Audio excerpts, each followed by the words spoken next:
So we parked and got out, and I started walking up the door, and the police officer stopped, and he said, you can't go past here. And I said, I believe the young man in that apartment building is my son. Or the young man that's dead in that apartment building is my son. And he said, there's been no confirmed death. And then as soon as he said that, he said, I'm sorry. It's okay.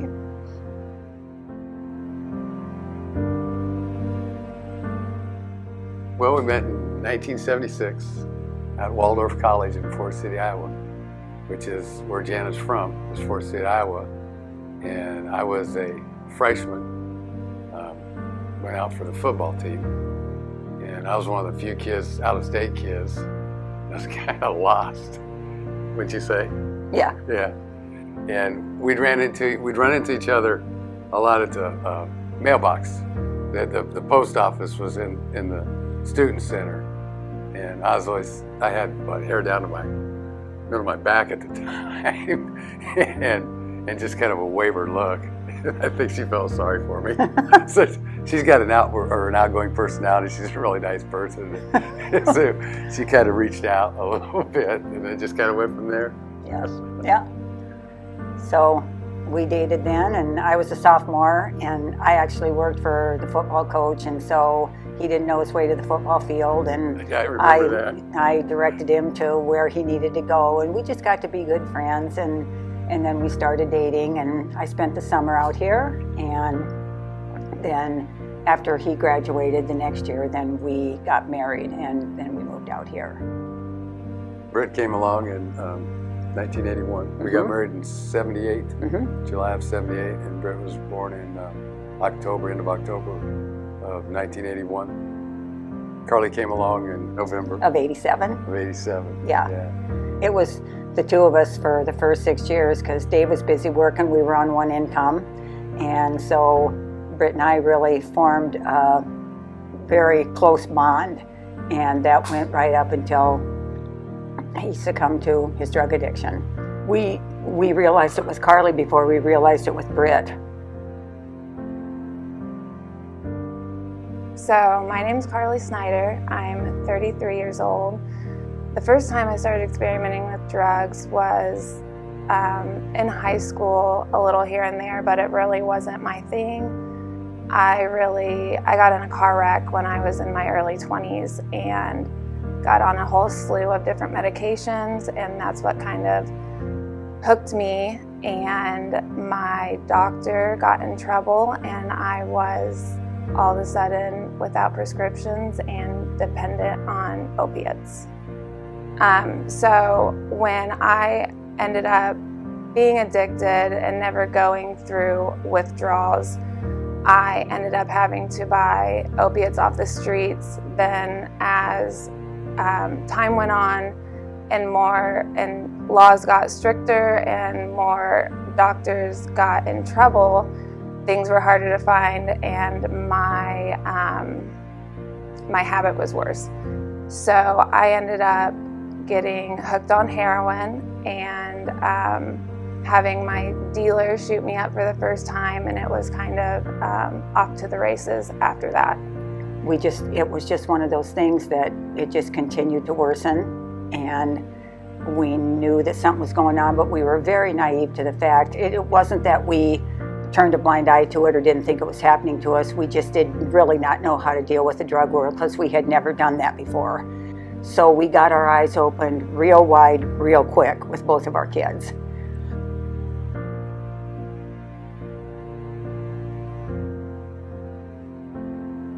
He struggled every day with saying, I know what God wants me to do, and I just can't get there. And we would talk about it. He was very upfront with me. We had a lot of hard days, Dave and I together, Dave and I separately with the kids. And Britt just said, it's all I think about in the morning. It's all I think about at night before I go to bed. So my use of drugs affected my relationship with my parents greatly. It turned from a relationship that was open and trusting and someone, both of them I spent time with a lot, to being guarded and lying and cheating and stealing and eventually taking from both of them, and just being a relationship that kind of crumbled right in front of all of our faces. Nobody has ever said this is how you handle it. You know, I mean, tough love. I mean, there's got to be some tough love. I mean, I can't tell you how bad it hurts when you think your kid's in need, but you know you can't give them that $50. You know, when you can no longer believe, hey Dad, Vic, can you help me out? I'm not going to get paid till Friday, and I owe this bill or owe that bill. No, I can't do that anymore. But also, I wasn't going to put him on the street. You know, it doesn't matter. And I guess I'm getting defensive, but I didn't care what anybody thought. I wasn't going to put him on the street. You know, he lived his last 6 months on this earth with us, you know, and I'm glad for that. It got the last few years that I realized, man, this is pretty big. I suppose probably when I had to go get him out of the hospital from overdoses, and then you realize, you know, this is bad, and then you realize that's when God's kicking in. You know, you're God help me, God strengthen me, and you realize, well, yeah, I'm getting through this, and you know, is it always the answers you want? No. And Britt told me, he said, I am going to succumb to this because I can't give it up. And he said to me, one day I was down in the kitchen and he walked downstairs and he said, Mom, you know that this is not going to have a good ending. And he was in tears and he said, a long time ago he gave his life to the Lord, but he said, I hit my knees upstairs today and I just said, Lord, please, I am so sorry. You know where my heart is, but I can't give it up. He said, because I know that if I die and you don't know where I am, you will not be able to get through this. So I'm telling you right now, this is what I'm doing. And I hugged him and I told him thank you. And right then, the solace of, I knew it was going to happen. I just didn't know that soon.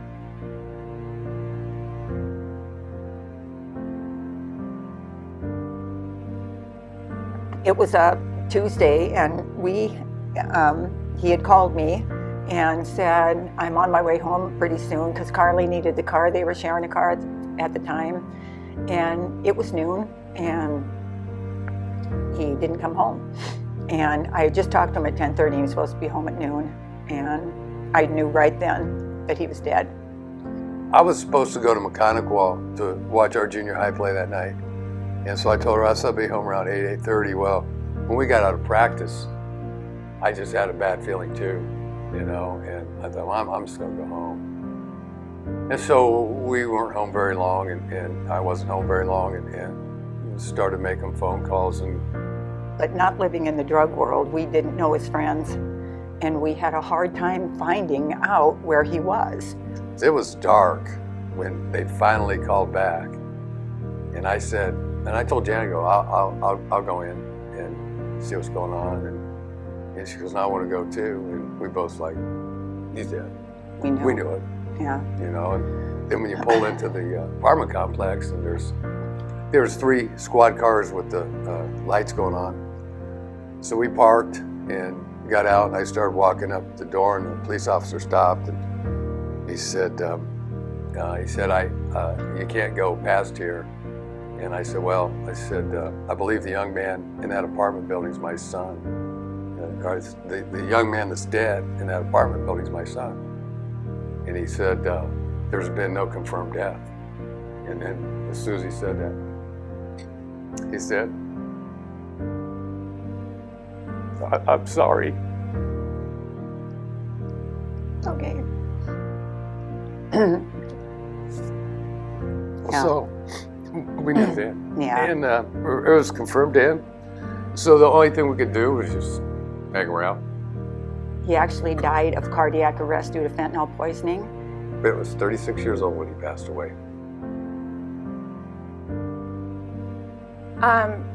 Britt's death had an effect on my sobriety, ultimately, because after his death, not right after, but I'd say a year after, I relapsed. And I thought, what am I doing?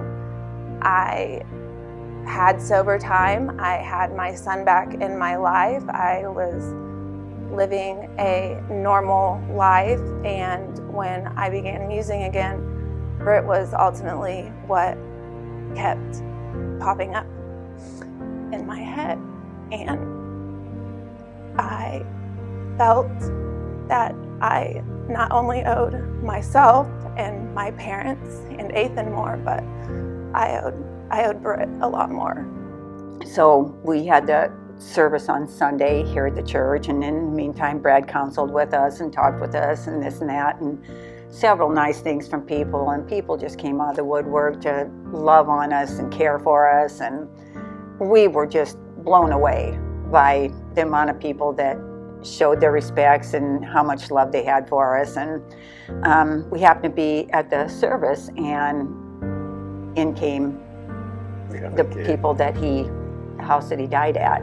So the sermon that we had that morning was about these doors are always open for anybody to come in. So Brad came up to me and Dave, and he said, they're out in the narthex, and I wondered, how do you feel about that? And I said, well, if I listen to your sermon today, they should be allowed to come in. And it was okay, because I spoke to him. Yeah. Yeah. This was Britt's own demon. Oh, and yeah. Nobody forced him to do that. I didn't blame anybody for anything. I'm so sorry that it ever had to happen and that he felt like that, but you can't blame it on anybody when that's what they choose to do. So I woke up Sunday morning, and that's the first time I had a heavy heart. I could hardly breathe. And I hit my knees and I said, Lord, you promised you'd carry me through this day.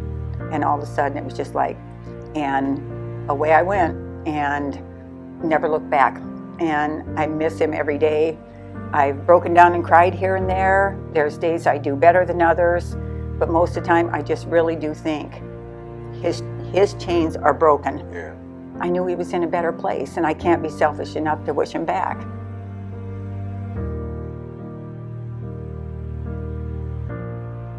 Both the kids grew up in church, and both of them knew how I have always felt about having God in my life. And he's where I drew my strength from. And so all these times when we would go through things with Carly, I would say, well, we're going to bring you home because I prayed about it, and that's what God told me I was supposed to do. I speak with him, I hear him. He speaks to me. And even though it wasn't easy, and it could be 2 days before she started in again, or 2 months, or however long it was. But I kept telling her, I said, until you get your life right with God, you will not win this battle. What led me to get sober were, there are many things. I think drug point obviously was a turning point, because it was that structure I needed to give me some sobriety time and to give me some time in recovery to figure out how to not just live sober, but to start enjoying life again, to figure out the things I liked, to show myself I could be the mother I knew I could be, to be the daughter, to be the sister, to be all those things that I had lost and forgotten about in addiction. God ultimately led me there and played a hand, because I remember sitting in jail in my jail cell and just like turning everything over. I had tried so many times myself to figure this out and to do it myself, and it just couldn't happen. I had to release it to him and give it to him, and know that if I believed in him wholeheartedly and I did the best I could every day to work to get a closer relationship with him, that that he would take care of me and pull me through it. You're going to be one of the 10% if Jesus Christ is the number one person in your life. And when you get that and you mean it, and God knows where your heart is, that will be where things change. And I slowly saw her changing, and she'd ask this and that, and what do you think I should do? And we'd talk about it, and I would just really tell her I'd say, I've prayed about it, and this is how I feel, but you need to pray about it and see what God wants you to do, and you need to listen to him. And I brought Ethan in with a lot of it. He needs a godly mother. He needs a godly grandma. He needs a godly grandpa. And then from me handing my life back over to God, I decided I wanted to get baptized. I was baptized as a baby and I was grown up in church, but obviously I strayed for quite a while. I wanted to become pure and new again and make that commitment in front of others and with my family that I care most about.